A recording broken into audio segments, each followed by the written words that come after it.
The Mars rover gets a short list of 9 names. China gets set to launch crewed missions, a vampire star system, a broken satellite, and those space cookies are harder to make than they look. It's Talkin' Science Tuesday.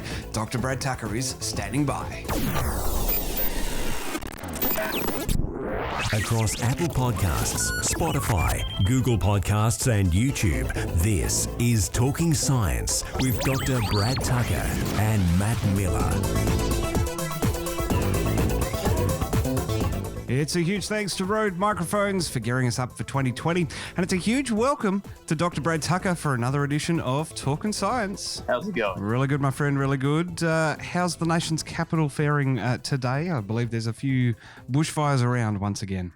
There is. So yeah, more smoke, more fires nearby. So it's. I think everyone's waiting for the summer to be over. And we've only got another month to go, but it seems like forever. It does. Let me tell you. So it's going to be a very long week here. I'll tell you that. Well, you can find Brad on Twitter at btucker22 and on Facebook as Dr. Brad Tucker. You can find me on Twitter at Miramat86. It is time to get into today's show. Talking Science headlines. And one of these cool headlines, Brad, is that China is readying its new capsule to test sending humans up into orbit and beyond. Yeah, this is part of China's goal of, growing their space program. And so they're looking at a series of tests with some dummies. It will happen sometime this year. They want to look at sending actual humans up probably late this year, early next year. But definitely, China's really rising in the space game. 155 semi-finalist names are suggested by students for the Mars 2020 rover. They've whittled it down to 9. Yeah, there's a variety of names there, kind of similar to like the spirit and opportunity and curiosity themes, not named after people, but really, I guess, feelings and spirit, as kind of how a lot of these NASA space exploration missions been. So we should finally know the name and have a better name than Mars 2020. Talking Science, stories of the week. And Brad, let's start off with a satellite that's malfunctioned, and everyone's worried it's going to blow up. Yeah, and it's in a very tricky orbit. So it's in what we call geostationary orbit. So this is a DRECTV satellite, and it's had some sort of battery malfunction. And the worry is that when it goes around and is essentially behind the Earth, in the Earth's shadow, and it's essentially in darkness, and the batteries start getting charged, that the satellite may literally explode. So it's now, so to speak, a race against time. They have just under 4 weeks to dump fuel and get it into a safe orbit. What is that risk of exploding? So, we've seen this before in low Earth orbit. So things break apart, we litter things, those can crash into other things. And in 2009, we saw the first crash between 2 satellites. A Russian satellite lost control. It crashed into an Iridium satellite phone. Those satellites were destroyed and produced 10,000 pieces of debris. If this satellite breaks up or blows up, all of those fragments will go around and then can crash into other satellites. So it won't destroy the whole orbit, but it can destroy nearby things and render that part of the orbit uninhabitable almost. And geostationary orbit is very important. It's the orbit where you're moving around the Earth at the same rate the Earth is spinning, so you're at the same relative position to the ground as you are in space. So it's a very important orbit for communications, TV, internet, all sorts of things. And this is DirecTV's Spaceway 1, which is a Boeing-built high-power 702 model satellite. There's a few of these in orbit, so there's a bit of a concern as well that this might happen to other satellites as well. Yeah, it's this thing that, these satellites are getting older. A lot of the geostationary satellites are built to last for a long time. They're getting so far out there, their lifetime is a bit longer than, say, the low Earth orbit satellites that we often have. But the trick here is that generations of satellites are starting to wear down. Their batteries are. Now, there is a policy that if your satellite is going to be defunct or turned off, you dump the fuel and you push it into essentially a graveyard orbit, which is all fine, except here they don't have enough time to dump all of the fuel to get it there in time. So what this means is that they kind of have to dump as much, then they have to move their satellite out into this graveyard orbit so that the batteries don't have the problem, but there's still the issue of the onboard fuel. So it's not a great scenario to be in, and just shows again how sensitive and delicate space around Earth is. And speaking of the space around Earth, the space-based cookies. Sorry, not the space-based cookies, but the space-baked cookies. We've been talking about them for a couple of weeks, but the research has now come out and it's not as successful as everyone was hoping. No one really knew what was going to happen to it. It was a bit of a trick and a bit of a test, and they knew it wasn't going to be straightforward. They did find, though, that it actually took a really long time for these biscuits to bake. In fact, in some cases, they had to keep ramping up the time and the temperature. And the successful ones actually required going up to about 165 Celsius, so warmer than the instructions. And it took 130 minutes to bake as opposed to 25-ish minutes to bake.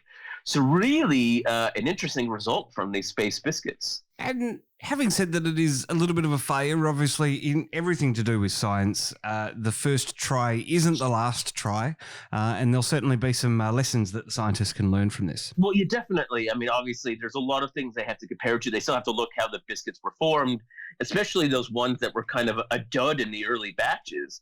And look, it's trying to understand how heat and growth work in space. And you can imagine this, right? If it takes 2.5 times or so the recipe time or the baking time to make something, now imagine if you're trying to 3D print or melt something in space and it takes a week. So instead of 1 week, it's about 3 weeks.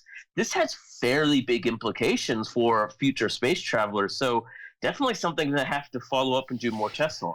What do you think the next step would be for the scientists trying to get this one off the ground, as it were? Yeah, look, obviously you want to check the oven is made to be as best as possible.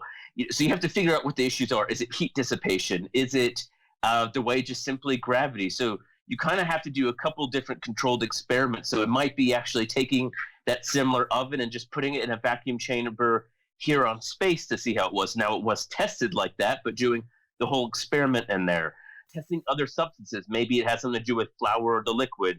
So definitely variations thereof, but I think this won't be the last of baking in space that we see. And lastly today, Brad, something that you've helped contribute to the world of astronomy, a vampire star system. Yeah, so a really cool project. Again, a bit biased, but that's fine. That's my job.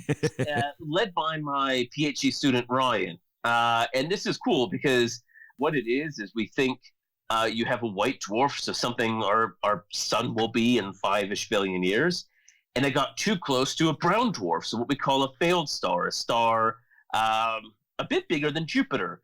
And this star got close, this brown dwarf, and the gravity of the white dwarf was so strong it started to suck off the atmosphere of this other star.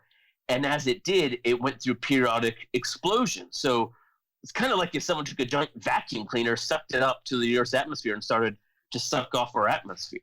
That's kind of scary. Well, it is.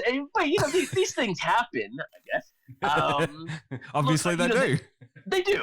We know they happen. I think the interesting thing here is really it gives us an insight on potentially what our solar system will be like, right? We have our sun that will turn into a white dwarf. We have Jupiter, which is not too different. What will be the fate of Jupiter? A big question. And also, because we use Kepler, so the space telescope famous for finding planets, we're able to take these thousands of images, essentially images every few minutes, 30 minutes in fact, and you're able to see the really short scale, the really quick activity, the quick events of it. So you can see how quickly it changes, how big it changes. So definitely an interesting insight into the death throes of some of these planetary systems. It is very cool to know that that there's images being taken every 30 minutes, and there's actually some change in that. Such a large scale thing as a sun eating or a star eating another star, and we're seeing changes in those 30-minute images is just incredible. It is, and that's such a cool power of this, is you can see these where normally we miss it. So it's definitely, Ryan's whole PhD was to find these things that might be hidden in Kepler, and he started to find a lot, and this was the first one. And so now he's in the U.S. working at the Space Telescope Science Institute, which runs Hubble and the James Webb Space Telescope to do a similar thing with tests to really, again, see what is the nature of these big explosions that are actually really quick. And as you said, change on the scale of a lunchtime. I did find Ryan's video on YouTube where he was talking about his thesis and the process that went into making this discovery. And what I loved at the beginning of the video was that it was a little bit of your suggestion to dive into these images and find something else that might be in there. It was. I was sitting back on an airplane going from San Francisco to Sydney, and I'm like, there's probably stuff in there we should miss. I should get Ryan to do this for his PhD. Always easier said than done. It's like dance monkey. Exactly. Because you knew there was something there. The problem is you don't know what you're looking for. You don't know how you need to look for it. You don't know where it is.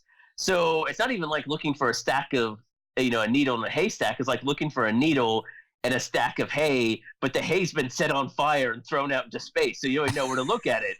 But he's done remarkably well. He got a good job out of it and is now it's working on the next batch of discoveries. It is incredible. And watching through his video, and he's thrown up some of the graphs and the discoveries that he's made with it and the analysis that he had to go through it. It's over my head, but obviously it works and it's out there, which is very cool. It is. So it's a really cool thing. And it just shows, as you said, even when you take an image or look at data for one purpose, in this case, looking for planets around other stars, there's always something more to find. As I said last week, there's always a bigger fish. Exactly. Sometimes you just don't know if it's a fish or a squid. I love it, Brad. Well, that's Talking Science for this week. I can't believe we've been back for 4 weeks already in 2020. Yeah, it's a bit shocking. Don't remind me. Fantastic, Brad. We'll catch you next week. Thanks.